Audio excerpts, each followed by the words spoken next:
नमस्ते बच्चों, आपकी हिंदी पाठ्य पुस्तक से छठा अध्याय की पढ़ाई हो चुकी है। उसका प्रश्नोत्तर भी हो चुका है। आज मैं आपको उसी अध्याय के अंतर्गत भाषा से में समास दिया हुआ है, वही पढ़ाने जा रही हूँ। तो आइए सबसे पहले जानते हैं समास किसे कहते हैं। तो समास का शाब्दिक अर्थ होता है संक्षिप्तीकरण, अर्थात छोटा रूप। दो से अधिक शब्दों को मिलाकर नया शब्द बनाने की प्रक्रिया या विधि को समास कहते हैं। जैसे आराम के लिए कुर्सी, आराम कुर्सी।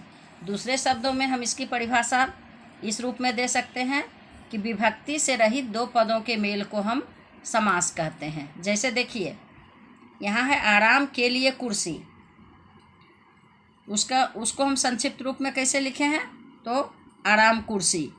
तो इसमें के लिए जो है वह लुप्त हो गया, तो विभक्ति चिन्ह यह के लिए है जो कि लुप्त हो गया है। तो इस तरह से हम इसको कह सकते हैं कि विभक्ति से रहित दो पदों के मेल को समास कहते हैं। अब कहता है कि समास में दो पद होते हैं, प्रथम पद या पूर्व पद तथा द्वितीय पद या उत्तर पद। इन दोनों पदों से बना शब्द समस्त पद या सामासिक पद कहलाता है। जैसे रसोई के लिए घर, रसोई घर। विद्या के लिए आलय, विद्यालय।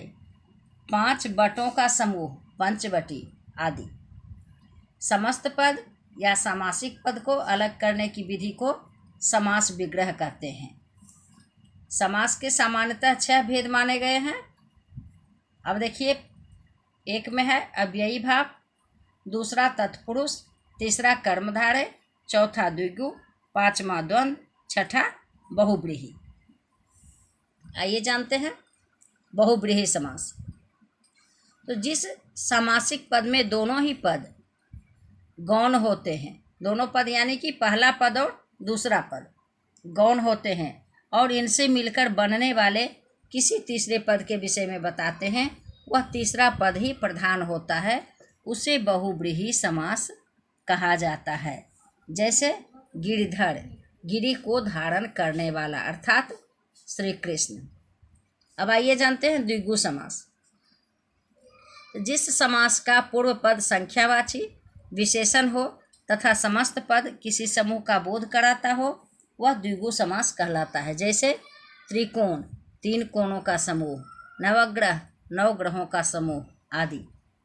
अब इससे संबंधित कुछ प्रश्न दिए गए हैं जिसे आपको हल करना है।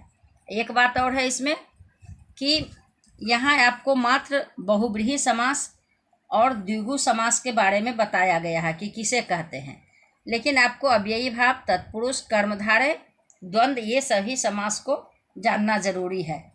तो पहले आपको समास का वीडियो भेजा जा चुका है, उसको फिर से आप देख लीजिएगा, तो समास की जानकारी अच्छी तरह से मिल जाएगी।